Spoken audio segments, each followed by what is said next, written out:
So good morning guys. तो चलिए start करते हैं आज के यानी कि 17 फरवरी के इंपॉर्टेंट करंट अफेयर्स को। देखिए हमारा पहला इंपॉर्टेंट प्रश्न क्या है।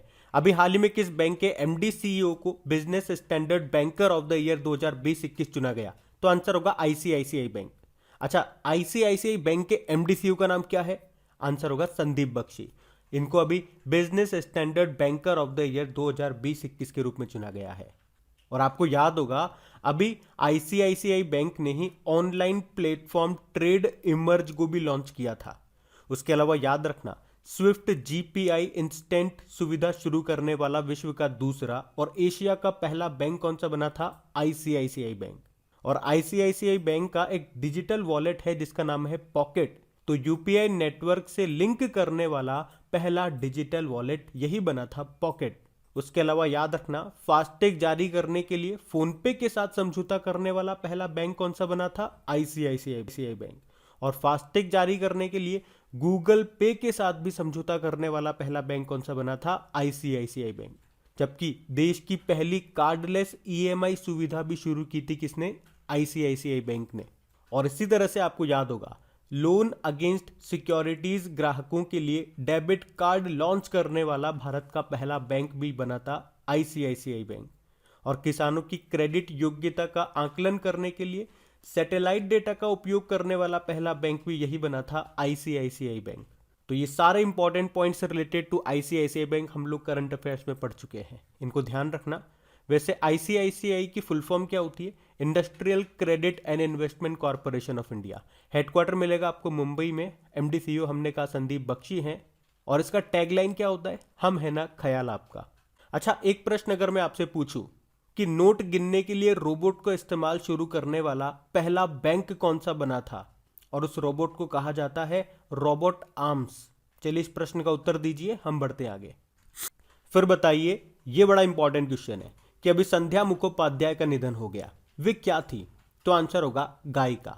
और ये इंपॉर्टेंट क्वेश्चन मैंने आपको क्यों बोला? क्योंकि अगर डेली आप हमारे करंट अफेयर्स का लेक्चर पढ़ते होंगे तो इनका नाम आपने जरूर सुना होगा।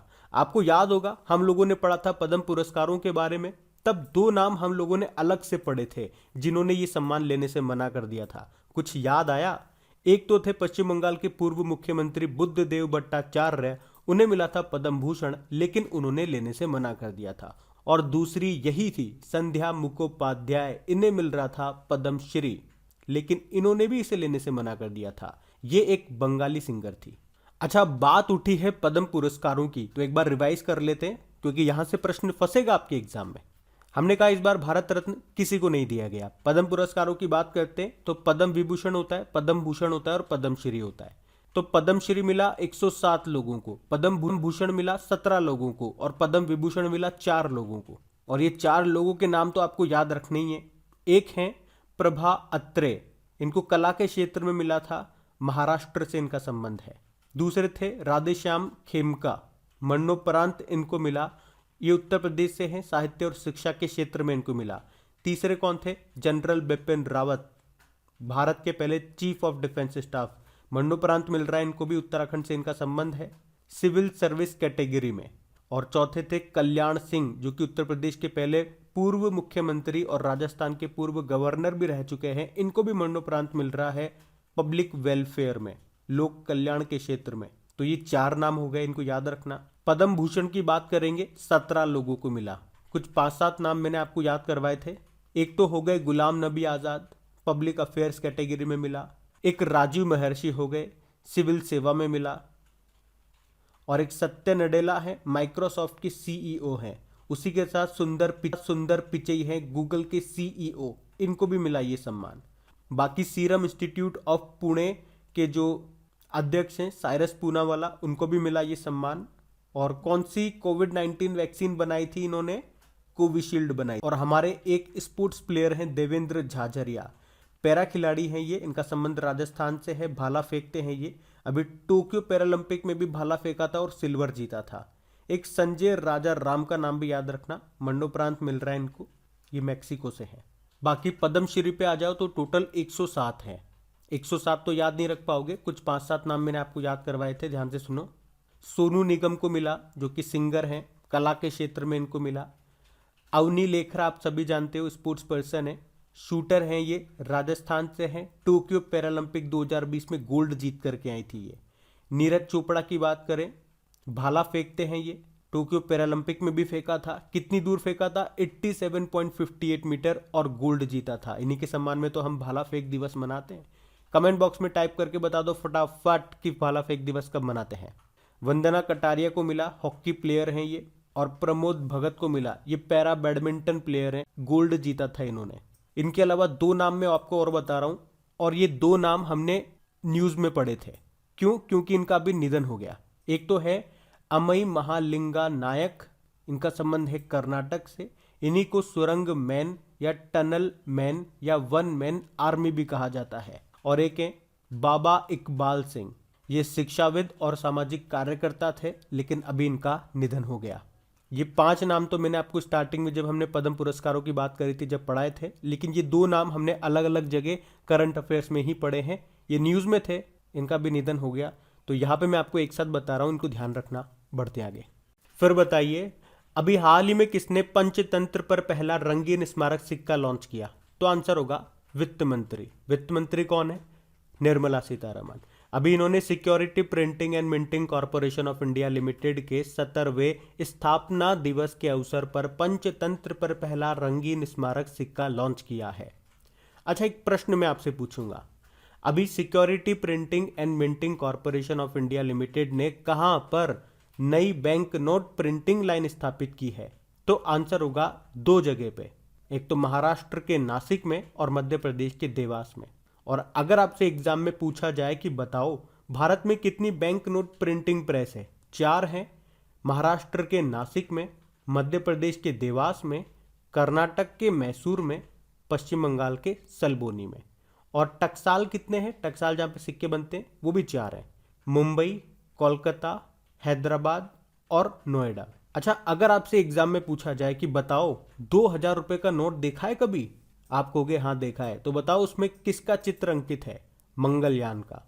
500 रुपये के नोट के ऊपर लाल किले का, 200 रुपये के नोट के ऊपर सांची का स्तूप, 100 रुपये के नोट के ऊपर रानी की वाव, 50 रुपये के नोट के ऊपर हम्पी मंदिर जो कर्नाटक में है तुंगभद्रा नदी के किनारे, 20 रुपये के नोट के ऊपर एलोरा की गुफाएं, और 10 रुपये के नोट के ऊपर कोणार्क सूर्य मंदिर। चलो आप बताओ, कोणार्क सूर्य मंदिर ये कहां पर है, जिसको ब्लैक पैगोडा भी कहा जाता है? या आज का आपका होमवर्क प्रश्न हो गया। और सिक्के से एक और इंपॉर्टेंट प्रश्न आपको याद दिलाना चाहूंगा, चलो आप ही से पूछूंगा, बताओ अमेरिकी सिक्के पर दिखाई देने वाली पहली अश्वेत महिला का नाम क्या है? पढ़ा था हम लोगों ने और मैंने आपको मोस्ट इंपॉर्टेंट लगवाया था, तो नाम बताओ उनका। उनका नाम है माया एंजेलो, तो ये नाम भी ध्यान रखना। बढ़ते आगे। फिर बताइए, अभी हाल ही में सामाजिक न्याय और अधिकारिता मंत्रालय ने 2021-22 से 2025-26 के लिए भीख मांगने वाले और ट्रांसजेंडरों के कल्याण के लिए अभी कौन सी योजना शुरू की है? तो आंसर होगा स्माइल।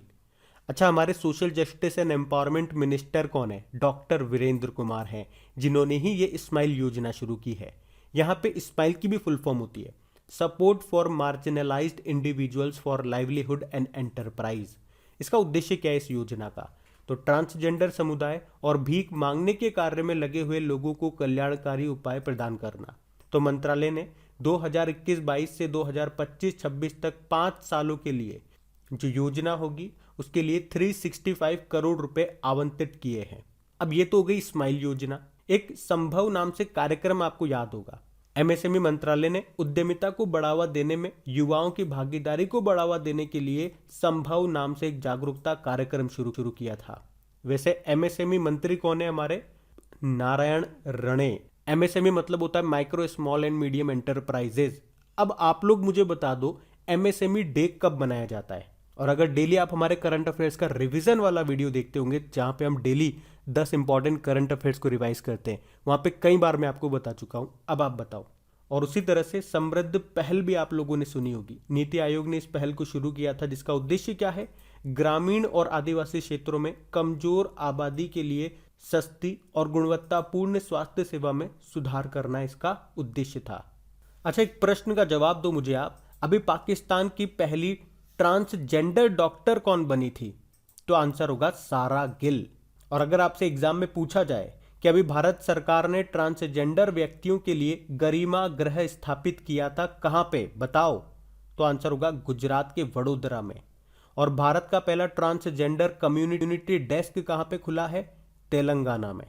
उसके अलावा अभी ट्रांसजेंडर समुदाय को सभी सरकारी सेवाओं में 1% आरक्षण देने वाला पहला राज्य कौन सा बना था? तो आंसर होगा कर्नाटक। और पूछे अगर आपसे मिस ट्रांस ग्लोबल 2021 का खिताब जीतने वाली पहली भारतीय कौन बनी थी? बड़ा इंपॉर्टेंट क्वेश्चन मार्क करवाया था मैंने आपको, यह भी दिसंबर की बात है। तो आंसर होगा श्रुति सितारा। और देश की पहली ट्रांसजेंडर यूनिवर्सिटी कहां पे बन रही है? बताओ बताओ। उत्तर प्रदेश के कुशीनगर में। और अगर आपसे पूछे कि अभी ओलंपिक में हिस्सा लेने वाले पहले ट्रांस एथलीट कौन बने थे? तो आंसर होगा लॉरेल हबर्ड। इनका संबंध है वेट लिफ्टिंग से। अभी टोक्यो ओलंपिक की बात कर रहे हैं हम, ज्यादा दूर नहीं है। और ट्रांसजेंडरों के लिए एक डे भी हम लोग मनाते हैं, international transgender day of visibility, जो कब मनाया जाता है? 31 मार्च को। तो ये सारे इंपॉर्टेंट पॉइंट्स आपको याद रखने हैं। बढ़ते आगे। फिर बताइए, हाल ही में मेदाराम जतारा महोत्सव 2022 ये कहां पे आयोजित किया गया? तो आंसर होगा तेलंगाना में। एक्चुअली में अभी भारत सरकार के जनजातीय मामलों के मंत्रालय ने तेलंगाना में मेदाराम जतारा महोत्सव 2022 के लिए 2.26 करोड़ रुपए मंजूर किए हैं। तो 2022 में ये जो उत्सव है ये 16 फरवरी से लेकर 19 फरवरी 2022 तक आयोजित किया जा रहा है। और याद रखना, कुंभ मेले के बाद मेदाराम जतारा भारत का दूसरा सबसे बड़ा मेला है। तो मेदाराम जतारा ये देवी समक्का और देवी सरलम्मा के सम्मान में आयोजित किया जाता है। और इस उत्सव का आयोजन तेलंगाना का दूसरा सबसे बड़ा जनजातीय समुदाय कोया जनजाति के द्वारा इसको आयोजित किया जाता है। अच्छा, तेलंगाना में ही आपको याद होगा बोनालू त्योहार भी मनाया जाता है और बथुकम्मा उत्सव भी मनाया जाता है। और त्योहारों की, उत्सवों की बात है तो कुछ और भी मैं आपको इंपॉर्टेंट रिवाइज करा दूं। असम में वाचुवा महोत्सव मनाया जाता है, जो कि तीवा या फिर लालुंग जनजाति के द्वारा मनाया जाता है। असम में ही आपको कामाख्या देवी मंदिर मिलेगा, जहां पे अंबुबाची का मेला लगता है। और मंदिर से याद आएगा आपको सबरीमाला मंदिर, जो कि है केरल में, जहां पे मकर विलक्कू त्योहार आयोजित किया जाता है, जहां पे मकर विलक्कू महोत्सव मनाया जाता है। केरल में ही अट्टुकल पोंगल त्योहार मनाया जाता है और ओणम फेस्टिवल भी यहीं पे मनाते हैं। जबकि पोंगल कहाँ पे मनाते हैं? तमिलनाडु में। ध्यान रखना, अट्टुकल पोंगल तो केरल में और पोंगल तमिलनाडु में। तमिलनाडु में ही आदिपुरम त्योहार भी मनाया जाता है। और त्योहारों का शहर किसे कहते हैं? तमिलनाडु के मदुरै को। और उड़ीसा में नुआखाई उत्सव मनाते हैं, छाऊ महोत्सव मनाया जाता है, कलिंग महोत्सव यहाँ मनाते हैं, रजा पर्व यहाँ मनाया जाता है। अभी बोईता बंदना महोत्सव हमने यहीं मनाया था। चलो आप तो एक प्रश्न का उत्तर दे दो, अभी किस राज्य ने जगन्नाथ रथ यात्रा को स्टेट फेस्टिवल घोषित किया था? तो इसका आंसर होगा पंजाब ने, ये याद रखना। बढ़ते आगे। फिर बताइए, हाल ही में भांग की खेती को खत्म करने के लिए किस राज्य ने ऑपरेशन परिवर्तन शुरू किया? तो आंसर होगा आंध्र प्रदेश। तो अभी आंध्र प्रदेश पुलिस ने भांग की खेती को खत्म करने के लिए एक विशेष अभियान ऑपरेशन परिवर्तन को शुरू किया है। इस ऑपरेशन का नेतृत्व आंध्र प्रदेश पुलिस ने विशाखापत्तनम में विशेष प्रवर्तन ब्यूरो के साथ किया। अच्छा, यहाँ पे 2 करंट अफेयर्स के क्वेश्चन मैं आप लोगों से पूछूंगा। पहला प्रश्न, बताओ अभी किस देश ने औषधीय उपयोग के लिए भांग की खेती को वैध किया था, लीगल किया था? तो आंसर होगा लेबनान ने। और अगर आपसे पूछा जाए निजी इस्तेमाल के लिए भांग को मंजूरी देने वाला पहला यूरोपीय राष्ट्र कौन सा बना? तो आंसर होगा माल्टा। अच्छा, आप तो ये बताओ अभी उन्नति प्लेटफॉर्म किसने लॉन्च किया था? दिल्ली पुलिस ने। और दिल्ली पुलिस ने ही अभया पहल शुरू की थी, जिसका उद्देश्य है महिलाओं और बालिकाओं को संपूर्ण सुरक्षा देना। और आपको याद होगा गृह मंत्रालय ने दिल्ली के सदर बाजार पुलिस स्टेशन को सर्वश्रेष्ठ पुलिस स्टेशन का दर्जा दिया था। और अभी एक आध महीने पहले की बात है, IPF स्मार्ट पुलिसिंग इंडेक्स 2021 आया था, जिसमें टॉप पे रही थी आंध्र प्रदेश की पुलिस। अच्छा, अभी दिल्ली पुलिस ने अपना पहला पॉडकास्ट भी लॉन्च किया था, किस्सा खाकी का, जिसका नाम है किस्सा खाकी का। और अभी असम पुलिस की पहली महिला महानिदेशक कौन बनी थी? वॉयलेट बरुआ। और अभी हमने पढ़ा था गुरुग्राम की पहली महिला पुलिस आयुक्त कौन बनी? कला रामचंद्रन। और देश की पहली महिला DGP का नाम भी बताया था मैंने आपको, कंचन चौधरी भट्टाचार्य, वैसे इनका निधन हो चुका है। और बताओ इंडियन कोस्ट गार्ड की पहली महिला DIG का नाम क्या है? नुपुर कुलश्रेष्ठ है। तो ये नाम भी ध्यान रखना, सारे इंपॉर्टेंट नाम है। बढ़ते हैं आगे। फिर बताइए हाल ही में फिक्की मीडिया एंड एंटरटेनमेंट की सह अध्यक्ष कौन बनी है? तो आंसर होगा ज्योति देशपांडे। तो अभी फिक्की ने वॉयकॉम 18 की सीईओ ज्योति देशपांडे को अपने मीडिया एंड एंटरटेनमेंट बोर्ड का सह अध्यक्ष को चेयर नियुक्त किया है, और यह पहली बार है जब मीडिया इंडस्ट्री से जुड़ी किसी महिला कार्यकारी को इस पद पर नियुक्त किया गया हो। अच्छा, फिक्की की फुल फॉर्म क्या होती है? Federation of Indian chambers of commerce and industry. और आपको याद होगा अभी फिक्की के नए प्रेसिडेंट बने थे कौन? संजीव मेहता। और फिक्की के डायरेक्टर जनरल भी नए बने थे, उनका नाम है अरुण चावला। बाकी धृति बनर्जी भी इंपॉर्टेंट नाम है, जियोलॉजिकल सर्वे ऑफ इंडिया की पहली महिला निदेशक बनी थी ये। और रेखा मेनन याद है आपको, नेस्कॉम की पहली महिला चेयरपर्सन बनी थी ये। और वैशाली हिवासे भी याद होगा फिर तो, ये बॉर्डर रोड ऑर्गेनाइजेशन की पहली महिला कमांडिंग ऑफिसर बनी थी। अच्छा, अगर आपसे पूछा जाए अभी असम की पहली महिला वित्त मंत्री कौन बनी थी? अजंता नियोग बनी थी। और बताओ इंडियन माउंटेनियरिंग फाउंडेशन की पहली महिला प्रेसिडेंट कौन बनी थी? हर्षवंती बिष्ट बनी थी।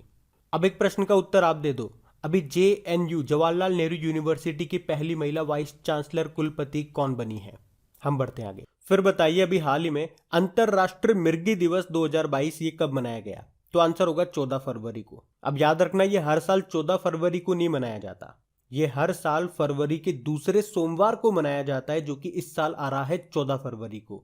अंतरराष्ट्रीय मृगी दिवस, इंग्लिश में बोलेंगे तो इंटरनेशनल एपिलेप्सी डे। तो अंतरराष्ट्रीय मृगी दिवस ये मृगी के बारे में सही तथ्यों और बेहतर उपचार, बेहतर देखभाल और अनुसंधान में अधिक निवेश की तत्काल आवश्यकता के बारे में जागरूकता बढ़ाने और आम जनता को शिक्षित करने के लिए मनाया जाता है। अब एक बार रिवाइज कर लेते हैं फरवरी में कौन कौन से इंपॉर्टेंट डे हम लोगों ने मनाए। 1 फरवरी को भारतीय तटरक्षक बल का स्थापना दिवस होता है। 2 फरवरी को वर्ल्ड वेटलैंड डे, विश्व आर्द्रभूमि दिवस मनाया। 4 फरवरी को वर्ल्ड कैंसर डे मनाया। 8 फरवरी को सेफर इंटरनेट डे मनाया। 10 फरवरी को विश्व दलहन दिवस, वर्ल्ड पल्सेस डे मनाया। और 10 फरवरी को ही राष्ट्रीय कृमि दिवस, नेशनल डी वार्मिंग डे मनाया। 11 फरवरी को विज्ञान में महिलाओं और लड़कियों का अंतर्राष्ट्रीय दिवस होता है, international day of women and girls in science. 11 फरवरी को ही वर्ल्ड यूनानी डे मनाया। 12 फरवरी को राष्ट्रीय उत्पादकता दिवस, प्रोडक्टिविटी डे मनाया। 13 फरवरी को वर्ल्ड रेडियो डे मनाया। और 13 फरवरी को ही राष्ट्रीय महिला दिवस, नेशनल वुमेन डे मनाया। और अब 14 फरवरी को अंतर्राष्ट्रीय मृगी दिवस मना रहे हैं। तो फरवरी के सारे इंपॉर्टेंट डेज याद रख। अगला प्रश्न है 13 फरवरी 2022 को कृषि और प्रसंस्कृत खाद्य उत्पाद निर्यात विकास प्राधिकरण यानी कि एपिडा ने अपना 36वां स्थापना दिवस मनाया। इसका मुख्यालय कहां पर है? तो आंसर होगा दिल्ली में। अब देखो एपिडा की फुल फॉर्म क्या हो गई अंग्रेजी में, agricultural and processed food products export development authority, जिसका उद्देश्य क्या है? कृषि निर्यात को बढ़ावा देना। और अभी 13 फरवरी 2022 को इसने अपना 36वां स्थापना दिवस मनाया। अच्छा, ये किस मंत्रालय के अंतर्गत काम करता है? वाणिज्य व उद्योग मंत्रालय, जिसके मंत्री कौन है? पीयूष गोयल है। अच्छा, कुछ इंपॉर्टेंट ऑर्गेनाइजेशंस के बारे में आपको बताऊं तो एक तो DRDO हो गई आपकी, जिसकी स्थापना होती है 1 जनवरी 1958 को, जिसके अध्यक्ष सतीश रेड्डी है। इसरो हो गई आपकी, जिसकी स्थापना होती है 15 अगस्त 1969 में। और अभी इसके नए अध्यक्ष कौन बने? S सोमनाथ।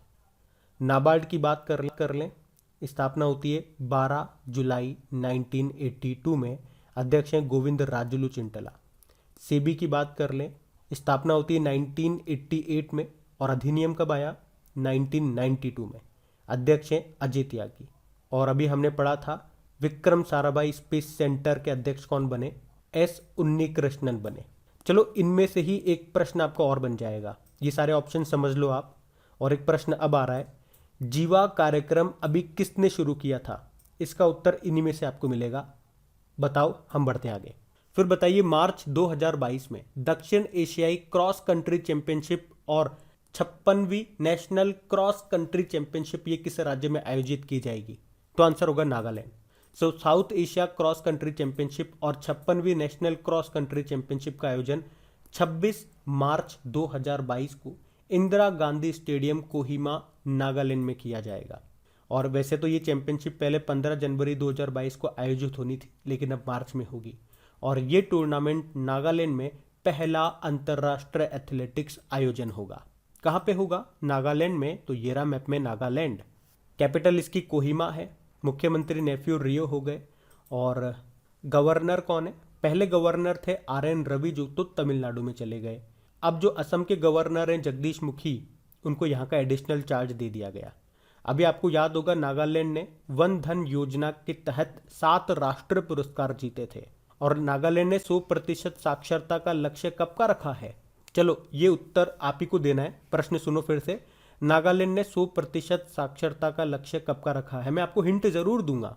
इसकी हिंट होगी आपकी जब तक भारतीय रेलवे ने लक्ष्य रखा है अपने आप को पूरी तरह से ग्रीन एनर्जी पर चलाने का। चलो ये तो बढ़िया हिंट मिल गई आपको, आंसर दे दोगे आप। उसके अलावा अगर पूछा जाए किस राज्य में भारत का 61 नंबर का सॉफ्टवेयर प्रौद्योगिकी पार्क केंद्र खुला है, तो आंसर होगा नागालैंड में। और नुक्लू फॉर्म का नाम आपको याद होगा, जिन्हें मिला था व्हीटली अवार्ड 2021, जिसे ग्रीन ऑस्कर भी कहा जाता है, वो भी नागालैंड के ही है। तो ये याद रखना। बढ़ते आगे।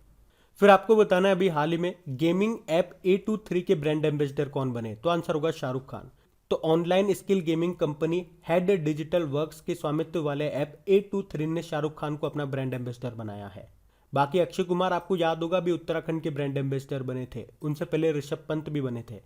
और संजय दत्त अभी किसके? अरुणाचल प्रदेश के ब्रांड एम्बेसडर बने थे। और गाइज एक्चुअली में कल मुझे आउट ऑफ स्टेशन जाना पड़ा था और वापस जब लौट के आए तो लेट नाइट हो चुकी थी, इसलिए मेरे पास समय कम रहा, इसीलिए आज मॉर्निंग में भी लेट हो रहे हैं। और लेट होने की वजह से आज मैं इसमें 11 इंपॉर्टेंट क्वेश्चन ही रख रहा हूँ। तो अब हम लोग फटाफट से बात कर लेते हैं कल के वीडियो में पूछे गए प्रश्न के उत्तर की। तो कल के वीडियो में आपसे पूछा था जनवरी महीने के लिए किसने ICC men's player of the year चुना है। तो मेंस में बात करेंगे तो आंसर होगा कीगन पीटरसन, जो कि साउथ अफ्रीका के हैं। महिलाओं में बात करेंगे तो हीथर नाइट, जो कि इंग्लैंड की कप्तान है। आप सभी ने प्रश्न का उत्तर सही दिया है। और आपको बता दूं इन सभी क्वेश्चंस का क्विज भी बना करके अपलोड कर दिया गया है आपकी क्रैक एग्जाम एप्लीकेशन पे, तो वहां जाइए और सभी क्वेश्चंस का अच्छे से टेस्ट लगा लीजिए, इनका रिवीजन कर लीजिए और वहीं पे आपको इसकी PDF भी मिल जाएगी। और एक बार फिर से याद दिला दूं, सेशन को लाइक नहीं किया है तो लाइक जरूर कर देना और अपने दोस्तों के साथ में जो भी आपका व्हाट्सएप या फेसबुक ग्रुप हो गया या जैसे भी आप करना चाहें प्लीज़ सपोर्ट जरूर कर देना, वीडियोज़ को शेयर जरूर कर देना। अब ये रहा आज का आपका होमवर्क प्रश्न।